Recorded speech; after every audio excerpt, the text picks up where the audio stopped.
કાશીરામ રાણા અહીંથી સાંસદ રહી ચૂક્યા છે અને કાશીરામ રાણા ભાજપની સરકારમાં કેબિનેટના પ્રધાન પણ રહી ચૂક્યા છે।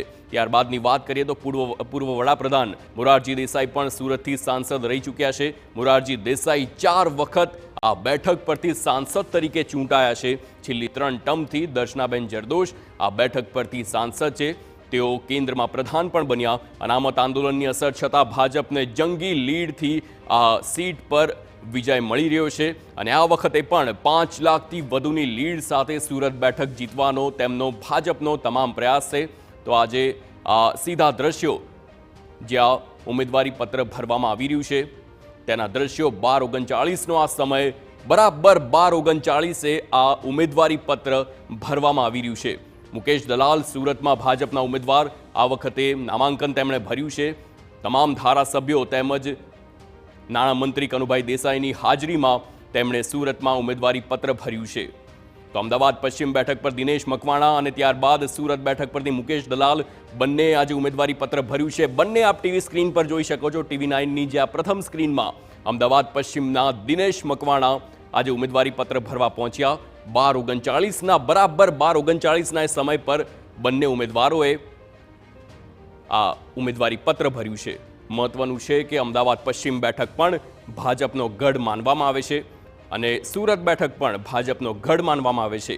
ત્યારે હવે જોવું એ રહેશે કે કેટલી લીડથી સુરત અને અમદાવાદ પશ્ચિમની આ બેઠક પર ભાજપ વિજય મેળવે છે। તો આજે ભાજપનું જે લક્ષ્યાંક છે તમામ 26 બેઠકો પર જંગી લીડથી જીતવાનું આ લક્ષ્યાંક 5 લાખથી વધુની લીડથી જીતવાનું જે લક્ષ્યાંક નક્કી કરવામાં આવ્યું છે તે પ્રમાણે આજથી જ જે ઉમેદવારી પત્ર ભરવાની શરૂઆત થઈ છે। 12:39નો સમય જે અમદાવાદ પશ્ચિમ બેઠક પર દિનેશ મકવાણા અને સુરત બેઠક પર મુકેશ દલાલ બંને આજે ઉમેદવારી પત્ર ભર્યું છે।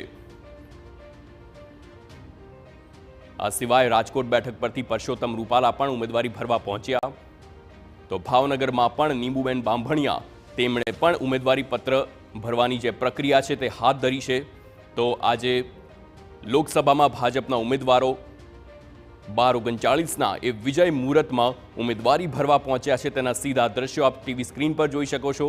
જ્યાં પ્રથમ સ્ક્રીનમાં અમદાવાદ પશ્ચિમ બેઠક અને તેના ભાજપના ઉમેદવાર તેમણે ઉમેદવારી પત્ર ભર્યું છે દિનેશ મકવાણા। જે આ વખતે ભાજપે દિનેશ મકવાણાને ટિકિટ આપી છે। તે પહેલાં સતત 2 ટર્મથી ડૉક્ટર કિરીટ સોલંકી જે અમદાવાદ પશ્ચિમના સાંસદ રહી ચૂક્યા છે અને ત્યારબાદ આ વખતે નવા ઉમેદવારને તક આપવામાં આવી છે।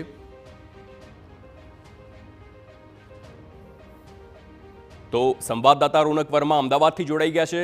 રોનક, જણાવશો, અમદાવાદ પશ્ચિમ બેઠક પરથી દિનેશ મકવાણાએ હાલ ઉમેદવારી પત્ર ભર્યું છે, શું છે વધુ વિગતો?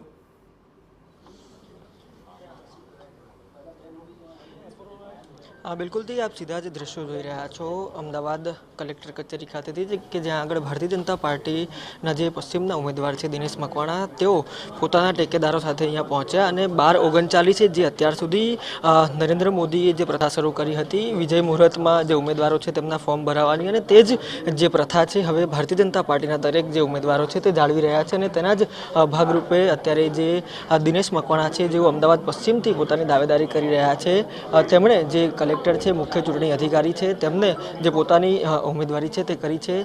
દિનેશ મકવાણા પોતાના જે ટેકેદારો સાથે અત્યારે અહીંયા જે કલેક્ટર કચેરી પહોંચ્યા છે અને જે તેમનું નામાંકન છે તે દાખલ કરી રહ્યા છે। તેમની સાથે અમદાવાદ શહેરના જે હોદ્દેદારો છે તે પણ હાજર છે। તેની સાથે સાથે જે આઈ.કે. જાડેજા છે, પૂર્વ મંત્રી છે પ્રદીપ પરમાર, આ ઉપરાંત અમદાવાદના જે મેયર છે તેઓ પણ અહીંયા પહોંચ્યા છે। જે તમામ પ્રકારે જે ચકાસણી છે તે અહીંયા કર્યા બાદ હવે જે તેમણે ચૂંટણી ઉમેદવારી કરતી વખતે જે સોગંદ ખાવાના હોય છે તે પણ અહીંયા ખાધા છે। હવે જે તમામ કાર્યવાહી છે તે આગળ વધી રહી છે તે તમામની વચ્ચે અમદાવાદમાં પૂર્વમાં જે ગઈકાલે પણ એક ફોર્મ ભરવામાં આવ્યું અને આજે અમદાવાદ પશ્ચિમના ભારતીય જનતા પાર્ટીના ઉમેદવાર તરીકે દિનેશ મકવાણા છે તેમણે જે દાવેદારી છે તે કરી છે। તે તમામની વચ્ચે હવે જે તમામ પ્રક્રિયાઓ છે તે પૂર્ણ થઈ છે। જે પણ પ્રક્રિયાઓ હવે આગળ વધારવાની છે તે તમામ પ્રક્રિયાઓ સતત ચાલી રહી છે। તે તમામની વચ્ચે અમદાવાદમાં જે બેઠક આવે છે પૂર્વ અને પશ્ચિમ તે બંને બેઠકો માટે હવે જે દાવેદારી ફોર્મ છે, નામાંકન છે તે પૂર્ણ થઈ ચૂક્યા છે। થોડી વાર પહેલા જ અમદાવાદ પશ્ચિમ બેઠક ઉપરથી દિનેશ મકવાણાએ તેમની દાવેદારી છે, તેમનું નામાંકન છે તે દાખલ કર્યું છે। બિલકુલ રોનક, સમગ્ર માહિતી બદલ આભાર। તો જે પ્રક્રિયા હોય છે તે પ્રક્રિયા હાલ પૂર્ણ કરવામાં આવી છે. કલેક્ટર કચેરી ખાતે દિનેશ મકવાણા અમદાવાદ પશ્ચિમના ભાજપના જે ઉમેદવાર છે તેમણે ઉમેદવારી પત્ર ભર્યું છે અને કલેક્ટરની સામે મુખ્ય ચૂંટણી અધિકારી હોય છે તેમની સામે એક સોગંદ પણ લેવાની હોય છે. તે આખી પ્રોસેસ છે તે પૂર્ણ કરવામાં આવી છે. વિજય મુહૂર્તમાં આ જે પ્રોસેસ છે તેની શરૂઆત થઈ હતી અને જે પ્રમાણે અમારા સંવાદદાતાએ કહ્યું કે વડાપ્રધાન નરેન્દ્ર મોદી જ્યારે મુખ્યમંત્રી હતા ત્યારથી જ આ પ્રક્રિયાની શરૂઆત થઈ હતી વિજય મુહૂર્તમાં ફોર્મ ભરવાની અને તે જ હવે આગળ ધપાવવામાં આવી છે. અને દિનેશ મકવાણા તેમણે આજે ઉમેદવારી પત્ર ભર્યું અને સૌ કોઈ કાર્યકરોને આગેવાનોને મળ્યા, તેમને તિલક કરીને તેમનું સ્વાગત કરવામાં આવ્યું અને હવે જોરશોરથી ચૂંટણી પ્રચારની શરૂઆત થઈ જશે. તો આ પહેલાં પણ ગઈકાલે અમદાવાદ પૂર્વ બેઠક પર હસમુખ પટેલ ભાજપના ઉમેદવાર અને સાંસદ તેમણે ઉમેદવારી પત્ર ભર્યું હતું અને આજે અમદાવાદ પશ્ચિમ બેઠક પરથી દિનેશ મકવાણા ભાજપના ઉમેદવાર તેમણે ઉમેદવારી પત્ર ભર્યું. 12:39ના એ વિજય મુહૂર્તમાં તેમણે સૌ કોઈ કાર્યકરો અને આગેવાનોની હાજરીમાં કલેક્ટર કચેરી ખાતે જઈને ત્યાં ઉમેદવારી પત્ર ભર્યું છે. તે તમામ પ્રક્રિયા પૂર્ણ કરવામાં આવી છે અને હવે 7 મેના રોજ ગુજરાતમાં ચૂંટણી યોજાશે ત્યારે આ સીધો જંગ ભાજપ અને કોંગ્રેસ વચ્ચે જોવા મળશે. તો અમદાવાદની કલેક્ટર કચેરીમાં વિજય મુહૂર્તમાં ફોર્મ ભરવામાં આવ્યું છે. ભાજપના ઉમેદવાર દિનેશ મકવાણા મોવડી મંડળે જે વિશ્વાસ મૂક્યો તેનો આભાર પણ વ્યક્ત કર્યો છે. 5 લાખથી વધુના મતોની લીડ સાથે જીત થવાની છે તે નક્કી છે.